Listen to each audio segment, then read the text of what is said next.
Hello, hello, hello. Okay, so welcome back. Today we're going to finish reading Through the Looking Glass by Lewis Carroll. Last two chapters, chapter 9 and 10. And last time was so good. I can't wait to see what happens. Okay, chapter 9. Queen Alice. Remember, she's a crown. Well, this is grand, said Alice. I never expected I would be queen so soon. Alice got up and walked around rather stiffly at first for fear of the crown falling. If I really am a queen, she said as she sat down again, I will be able to manage it in time. She wasn't a bit surprised to find the Red Queen and the White Queen sitting close to her, one on each side. She wanted to ask them how they came there, but she feared it would not be polite. Surely there would be no harm in asking if the game was over. Please, would you tell me? She began, looking timidly at the Red Queen.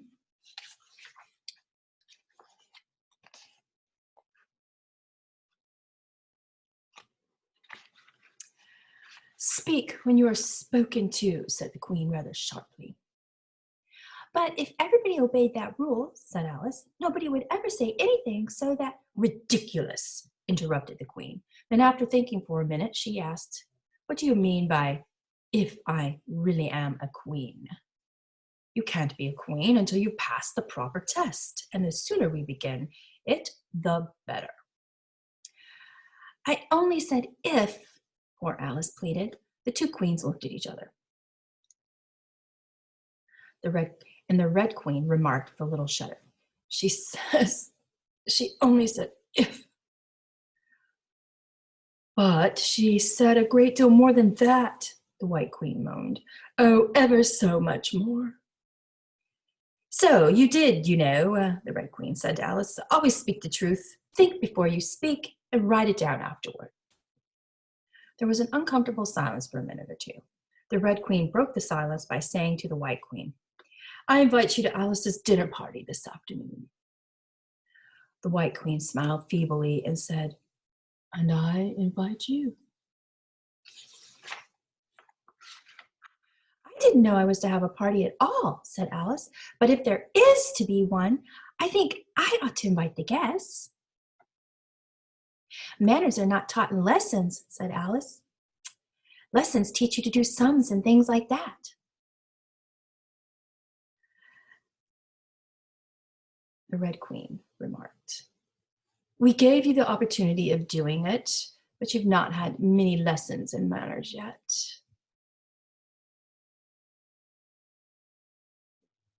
And the White Queen said, can you do addition? What's one and one and one and one and one and one and one and one and one? I don't know, said Alice. I lost count. She can't do addition, the Red Queen interrupted. Can you do subtraction? Take 9 from 8. 9 from 8? I can't, Alice replied, but... She can't do subtraction, said the White Queen. Can you do division? Divide a loaf by a knife? What's the answer to that? I suppose Alice was beginning, but the Red Queen answered for her. Bread and butter, of course. Alice couldn't help thinking to herself, what nonsense we are talking.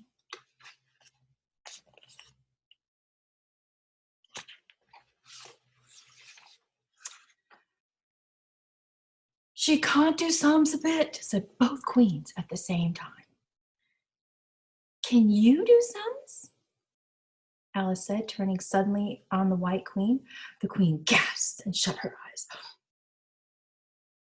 I can do addition, she said, if you give me time, but I can't do subtraction under any circumstances. I wish queens never asked questions, Alice thought to herself. Then the White Queen said, what is the cause of lightning? The cause of lightning, Alice said, it's the thunder. No, she quickly corrected herself. I mean the other way around. It's too late to correct it, said the Queen. Once you've said a thing, that fixes it, and you must take the consequences. Which reminds me, the White Queen said, looking down and nervously clasping and unclasping her hands. We had such a thunderstorm last Tuesday. I mean, one of the last sets of Tuesdays. Alice was confused. In our country, she remarked, there's only one day at a time.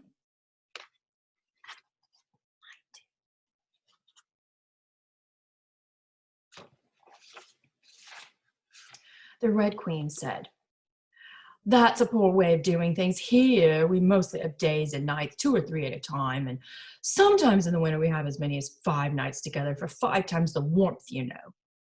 Alice sighed at such nonsense.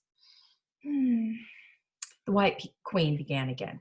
It was such a thunderstorm, you can't think.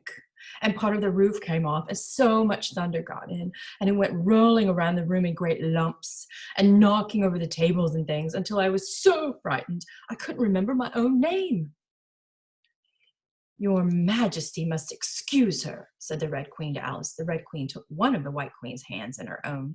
She means well, but she can't help saying foolish things. She was never really well brought up. A little kindness and putting her hair in curlers would do wonders for her.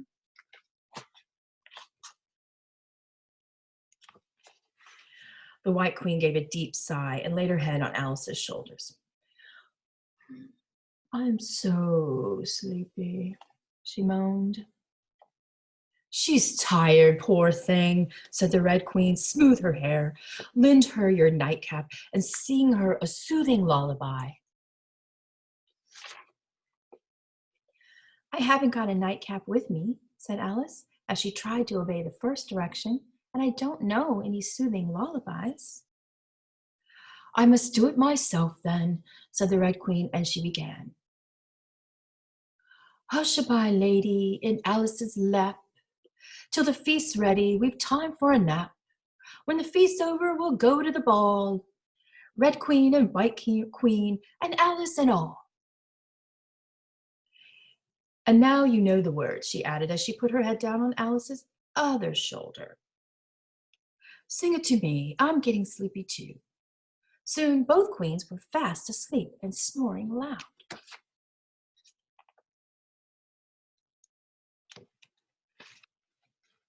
What am I to do? Exclaimed Alice, looking around as one of the heads and then the other rolled down from her shoulder and into her lap. Do wake up, she said. There was no answer but a gentle snoring. The snoring seemed to have a rhythm and was sounding more like a tune. At last she could even hear words. She started listening closely when the 2 great heads suddenly vanished from her lap. Alice found herself standing before an arched doorway with the words, Queen Alice, written in large letters. On each side of the arch was a bell handle. One was marked Visitor's Bell and the other Servant's Bell.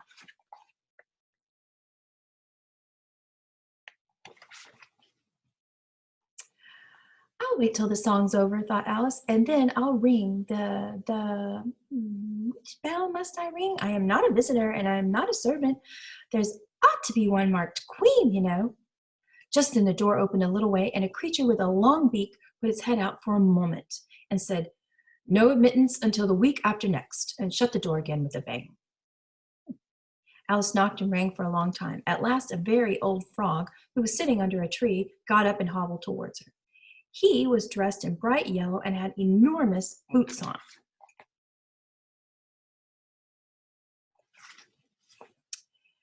You should knock at the door, he muttered. Shouldn't do that, it bothers it, you know. Then he gave the door a quick kick with one of his great feet. You let it alone, he panted as he hobbled back, and it'll let you alone, and you know. The door was flung open and a shrill voice was heard singing. To the looking-glass world, it was Alice that said, I've a scepter in hand, I've a crown on my head. Let the looking-glass creatures, whatever they be, come and dine with the Red Queen, the White Queen, and me. And hundreds of voices joined in the chorus. Then fill up the glasses as quick as you can and sprinkle the table with buttons and bran. Put cats in the coffee and mice in the tea, and welcome Queen Alice with 30 times 3.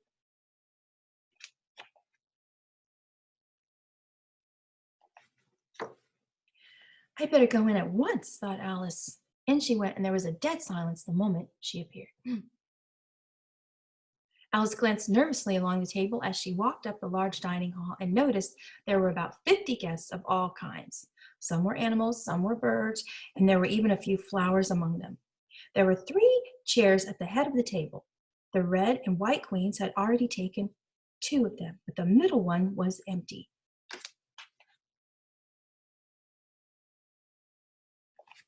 Alice sat down in it, rather uncomfortable at the silence, longing for someone to speak. At last, the Red Queen began. "You've missed the soup and fish," she said. "Put on the leg." And the waiter set a leg of mutton before Alice, who looked at it rather sheepishly, as she had never had to carve a leg of mutton before.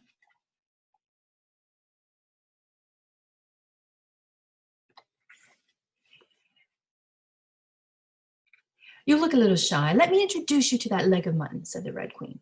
"Alice, leg of mutton, Alice." The leg got up in the dish and made a little bow to Alice. Alice returned the bow, not knowing whether to be frightened or amused.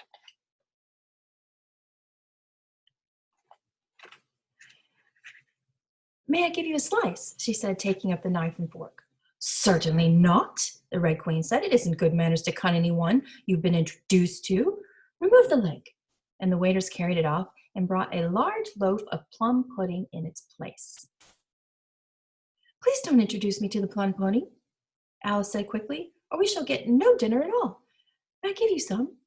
But the Red Queen growled, "Pudding, Alice, pudding, remove the pudding." And the waiters took it away so quickly that Alice couldn't return its bow. Alice didn't see why the Red Queen should be the only one to give orders, so as an experiment, she called out, "Waiter, bring back the pudding." And there it was again, like magic. She cut a slice and handed it to the Red Queen. "How rude," said the pudding. "I wonder how you'd like it if I cut a slice out of you, you creature." It spoke in a thick sort of voice, and Alice could only look at it and gasp. "Make a remark," said the Red Queen. "It's ridiculous to leave all the conversation to the pudding. Take a minute to think about what you're going to say. Meanwhile, we'll drink to your health, to Queen Alice's health." She screamed at the top of her voice, and all the guests began drinking in all sorts of ways. "Give your thanks in a neat speech," the Red Queen said to Alice. "We will support you," the White Queen whispered as Alice got up. "Thank you very much," Alice whispered in reply, "but I can do quite well without your support." "That won't do at all," the Red Queen said, so Alice let them support her. The 2 queens pushed her so, one on each side, as they lifted her up in the air. "I rise to return thanks," Alice began, and she really did rise as she spoke several inches. But she grabbed the edge of the table and managed to pull herself down again. "Take care of yourself," screamed the White Queen, grabbing Alice's hair with both her hands. "Something's going to happen." And then all sorts of things did happen. The candles all grew up to the ceiling, looking like something like a bed of rushes with fireworks on top. The bottles each took a pair of plates, which they fitted on as wings, with forks for legs, went fluttering about in all directions. They looked very much like birds, Alice thought. She heard a laugh at her side and turned to see what was the matter with the White Queen. But instead of the Queen, there was the leg of mutton sitting in the chair. "Here I am," cried a voice from the soup pot, and Alice turned again, just in time to see the Queen's face grinning at her over the edge of the pot, before she disappeared into the soup. There was not a moment to be lost. Already several of the guests were lying down in the dishes, and the soup ladle was walking up to the table towards Alice's leg and motioning to her to get out of its way. "I can't stand it any longer," Alice cried as she jumped up and seized the tablecloth with both hands. One good pull, and the plates and dishes and guests and candles came crashing down together in a heap on the floor.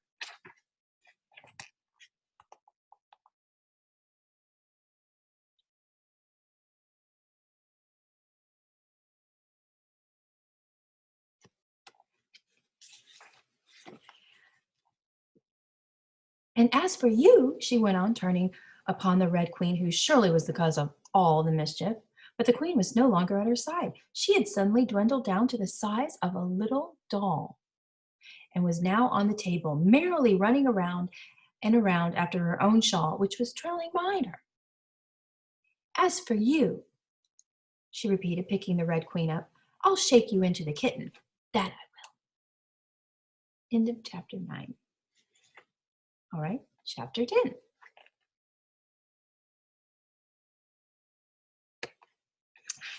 She took her off the table as she spoke and shook her backwards and forwards.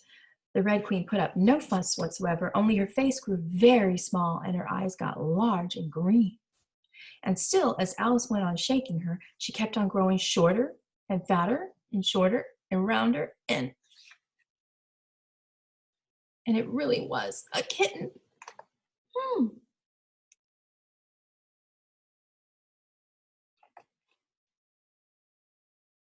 End of chapter 11. Let's read chapter 12. Your Red Majesty shouldn't purr so loud, Alice said, rubbing her eyes, talking to the kitten. You woke me out of, oh, such a nice dream. You've been with me all along, kitty, all through the looking-glass world. Do you remember? The kitten only purred, and it was impossible to guess whether it meant yes or no. Alice hunted among the chessmen on the table until she found the Red Queen. Then she went down on her knees on the hearth rug and put the kitten and the queen so they could look at each other. Now, kitty, she cried, confess that you turned into the Red Queen.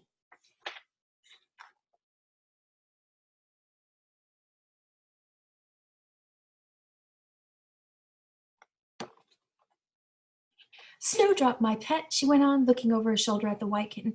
It was still being washed by Dinah, the mother cat. That must be the reason you were so untidy in my dream. She turned back to the black kitten. By the way, kitty, if only you'd really been with me in my dream, there was one thing you would have enjoyed. I had quite a bit of poetry said to me. Tomorrow morning, you shall have a real treat. All the time you're eating your breakfast, I'll repeat the walrus and the carpenter to you, and then you can make believe it's oysters, dear. Now, kitty, who was it that dreamed it all? You see, kitty, it must have been either me or the Red King. He was part of my dream, but then I was part of his dream too. Was it the Red King, kitty? You were his wife, so you ought to know. Oh, kitty, do help me settle it. But the kitten only licked his paw and pretended it hadn't heard the question. Which do you think it was? The end. I really hope that you liked Through the Looking Glass by Lewis Carroll.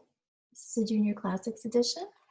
So, if you want to hear more readings by Miss Shari, make sure you click the bell on YouTube so you'll be notified when I upload new stories. And follow me on YouTube. You guys have a wonderful day. And until next time, keep reading books.